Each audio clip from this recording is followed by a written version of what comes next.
उनको पेट भरकर अब 60 की गिनती पूरी करना है। अब चाहो तो एक एक करके 60 दिन खिलाओ। एक फकीर को रख लो अपने घर, भाई तुम आओ खाना खा के चले जाया करो एक टाइम, तो 60 दिन तक खिलाना है।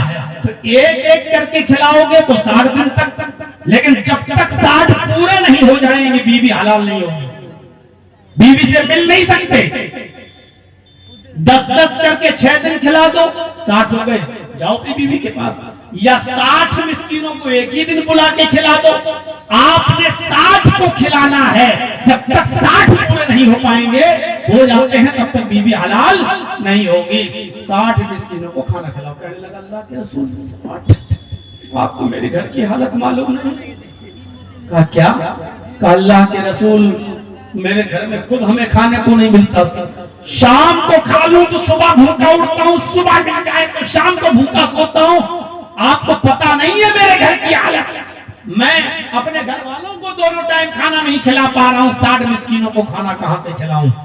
आपने कहा तो ठीक है, रुको मैं तुम्हारे लिए चंदा करवाता हूं।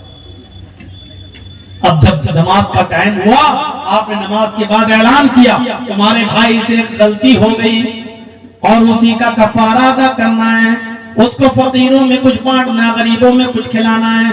अपने भाई के लिए चंदा ला के दो, अपने भाई के लिए चंदा ला कर दो। कोई 2 खजूर लाया, कोई 5 खजूर लाया, कोई 10 खजूर लाया, और ऐसे चंदा होते होते एक टोकरा भर गया खजूरों का, 10 किलो का, 15 किलो का एक टोकरा तैयार हो गया। अल्लाह के रसूल सल्लल्लाहु अलैहि वसल्लम ने उस सहाबी को बुलाया, इधर आओ, लो ये पकड़ो। कहने लगा क्या करूं? कहा जाओ और इस खजूर के टोकरे को ले जाओ, तो तुम्हारे भाइयों ने तुम्हारी मदद की है, इसको तुम अपने कबीले में, अपने खानदान में गरीबों में बांट दो। जो सबसे ज्यादा गरीब हो उन लोगों को ये खजूर खिला दो, तुम्हारी गलती माफ हो जाएगी, अल्लाह रब्बुल आलमीन तुम्हारी गलती को माफ कर देगा, कफारा अदा हो जाएगा। कहने लगा अल्लाह के रसूल गरीबों में बांटूं?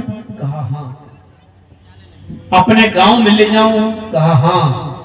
कहा अल्लाह के रसूल मैं अल्लाह की कसम खाकर कहता हूं कि मेरे पूरे गांव में, मेरे पूरे कबीले में मुझसे ज्यादा गरीब कोई घर ही नहीं है।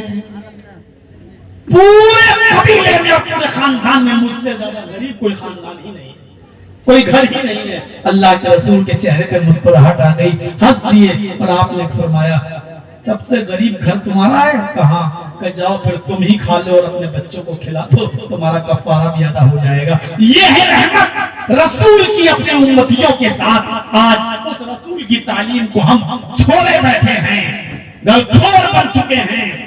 जगह जगह पर गालियां, बड़ी उम्मीदें थी।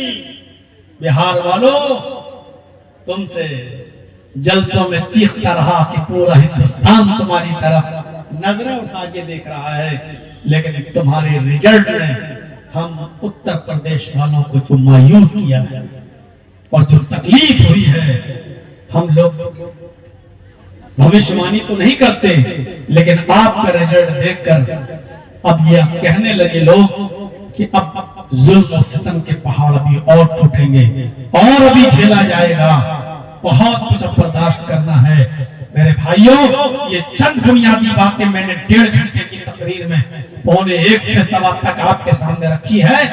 अल्लाह से दुआ करते हुए कि इलाहुल आलमीन रहमो करम तो हमारे दिलों में पैदा फरमा दे और रसूलुल्लाह की सीरत से हमें सबक लेने की तौफीक अता फरमा। हमें नबी अकरम सल्लल्लाहु अलैहि वसल्लम से अपने मुआशरे में सीखने की तौफीक अता फरमा और हमें वैसे अखलाक हमारे मुआशरे में हमारे पैदा फरमा दे जैसे जनाबी मोहम्मद रसूलुल्लाह ने हमें बताया है और सहाबा किराम के थे। हमें अपने मुआशरे को अल्लाह मुर्दा सुन्नतों को जिंदा करने की तौफीक अता फरमा, हमारी माँ बहनों को पर्दे की तौफीक अता फरमा। इलाहुल आलमीन आपकी इस मौजूदा नई सरकार को अदल और इंसाफ से काम लेने की तौफीक अता फरमा और फरमाए और मुसलमानों पर रहमो करम करने की तौफीक अता फरमाए। मेरे प्यारे साथियों, चंद मिनट में आपके सामने बैठकर ये इदारा